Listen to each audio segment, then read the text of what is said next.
L'interview politique, Alexandre Carra, vous recevez ce matin Valérie Pécresse, députée Les Républicains des Yvelines, tête de liste au régional en Ile-de-France. Madame, monsieur, c'est à vous. Valérie Pécresse, bonjour. Bonjour. Merci d'être avec nous ce matin. Ce matin, justement, où des dizaines d'éleveurs en colère bloquent les accès de la ville de Caen pour protester contre la faiblesse des prix de leur production. Est-ce que vous approuvez ce type d'action ? Ce que je crois, c'est que nous devons pouvoir continuer à manger de la viande française. C'est absolument indispensable et ça suppose toute une série d'actions. Ça suppose que la grande distribution et les industriels tiennent leurs engagements de hausse des prix, de hausse de rachat de la viande vis-à-vis des éleveurs. Ça suppose aussi qu'on obtienne la traçabilité dans les produits industriels de la viande. Nous voulons savoir ce qu'il y a dans les saucissons que nous achetons, dans les jambons que nous achetons. Nous voulons savoir si c'est de la viande française ou pas. Mais est-ce que les éleveurs ont raison de se manifester de cette manière-là et d'exiger, de poser un ultimatum au gouvernement et d'exiger que Stéphane Le Foll se rende sur place ? On sait qu'il y a, y compris en Europe, une forme de dumping social sur la production de viande, y compris dans les abattoirs. On connaît la situation des abattoirs allemands, des abattoirs des pays de l'Est. J'avais essayé, quand j'étais ministre du Budget, de baisser les charges sur les emplois agricoles. L'Union européenne a refusé parce qu'on ne pouvait pas faire une baisse des charges ciblées sur une profession, mais on sait bien que l'agriculture française est en situation de sous-compétitivité. Et face à cette situation de sous-compétitivité, je pense qu'il faut que toute la filière agroalimentaire se serre les coudes avec les agriculteurs français. Nous avons besoin d'éleveurs français, nous avons besoin de manger de la viande française. Pourquoi ? Tout simplement parce que après, sinon nous nous mettons dans la main des producteurs étrangers et peut-être de crises sanitaires importées de l'étranger. Donc nous avons besoin d'avoir dans nos étals de la viande française et les Français doivent se battre pour cela. Valérie Pécresse, une fois qu'on a dit ça, que peut faire réellement le gouvernement ? On s'en est rendu compte, il y a eu un accord le 17 janvier entre la grande distribution et les éleveurs. Visiblement aujourd'hui, les agriculteurs dénoncent un accord qui n'a pas été respecté. Est-ce que le gouvernement n'est pas impuissant face à cette crise ? Non, le gouvernement a les moyens de faire respecter l'accord qui a été signé. C'est un accord qui a été pris avec la grande distribution. S'il n'est pas respecté, il doit y avoir des sanctions. Parce que quand le chef de l'État, François Hollande, appelle les Français à manger de la viande française ou appelle la grande distribution à améliorer les marges des éleveurs, on a l'impression que tout ça est d'abord incantatoire. Non, je ne le crois pas. On l'a vu, on le voit, y compris dans la vie quotidienne aujourd'hui, quand les consommateurs, c'est-à-dire les Français, demandent des produits à leurs commerçants, les commerçants sont obligés de les leur donner. Il y a une vraie puissance du consommateur. Et si les Français qui veulent de la qualité dans leur assiette comprennent aussi que cette qualité a un prix et que ce prix, c'est celui de la survie de l'agriculture et de l'élevage français, alors je crois qu'il y aura un cercle vertueux qui s'enclenchera. La grande distribution ne peut pas refuser aux consommateurs les produits qu'ils demandent. Et on le voit aussi aujourd'hui sur la production locale. Dans ma région que je connais bien, l'Île-de-France, on a une vraie demande de produits maraîchers. Vous savez que l'Île-de-France avait une grande tradition maraîchère qu'elle a perdue parce que c'était plus rentable de faire des céréales que de faire du maraîchage, c'était moins difficile. Aujourd'hui, on voit bien qu'on demande des produits locaux, des produits qui sont produits près de chez vous, parce qu'on sait qu'on peut contrôler s'ils sont, propres, s'ils sont sains. Vous avez le sentiment que le gouvernement, que Stéphane Le Foll, le ministre de l'Agriculture, a pris conscience de l'ampleur de la crise agricole qui est en train de traverser le pays ? En tout cas, il y a eu beaucoup de signaux d'alarme qui ont été tirés. François Fillon a poussé un grand cri, il a été le premier à le pousser. Aujourd'hui, le gouvernement s'en mêle, le président de la République a parlé. Donc je crois qu'aujourd'hui, tout le monde a conscience qu'il faut être au chevet de nos éleveurs et que c'est pour nous une formidable richesse que de produire autant de bonne viande française. Valérie Pécresse, ce matin, la Grèce entre dans une semaine à haut risque avec 2 tests majeurs, la réouverture des banques et une hausse de TVA de près de 10 points sur une série de biens et de services. Est-ce que vous croyez à la viabilité de cet accord ? Cet accord, il est très fragile.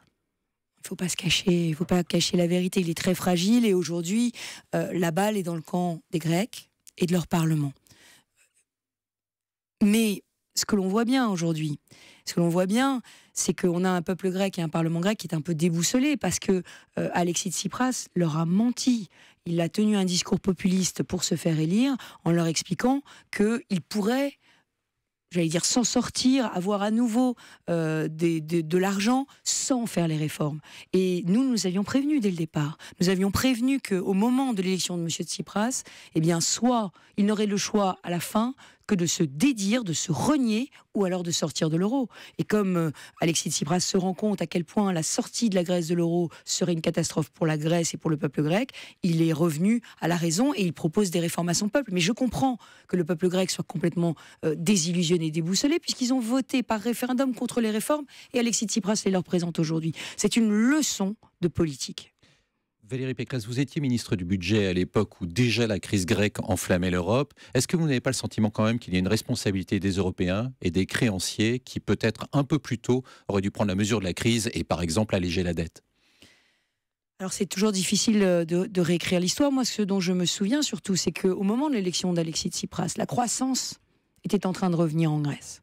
Et que le discours qu'a tenu Alexis Tsipras au moment de son élection a finalement, j'allais dire, mis toute une série d'efforts par terre, parce que les Grecs qui finalement étaient sur un chemin de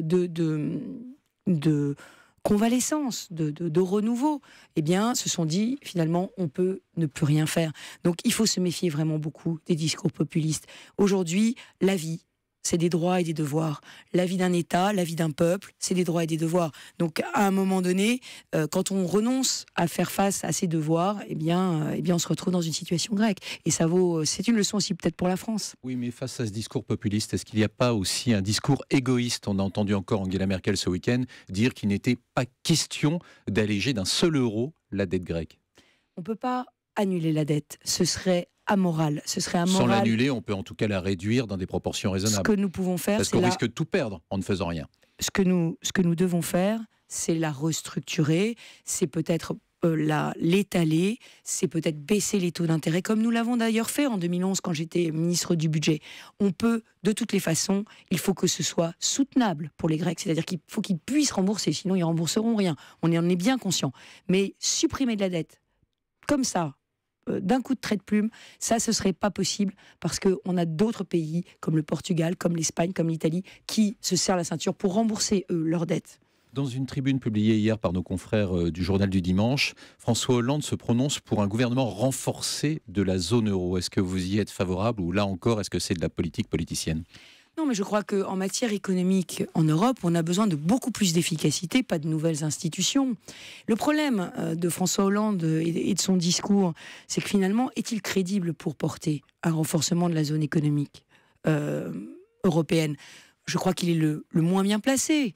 Le moins bien placé parce qu'on voit bien que la France a perdu son leadership, y compris dans la gestion de la crise grecque. Vous avez parlé du diktat d'Angela Merkel. On voit bien qu'avant, il y avait un co-leadership en Europe. Aujourd'hui, il y a un mono-leadership en Europe et que les pays européens sont obligés de faire bloc pour essayer d'influencer le processus. Donc, il a perdu son leadership. La France est quand même un des moins bons élèves de la classe en matière économique, que ce soit en matière de croissance ou en matière de chômage.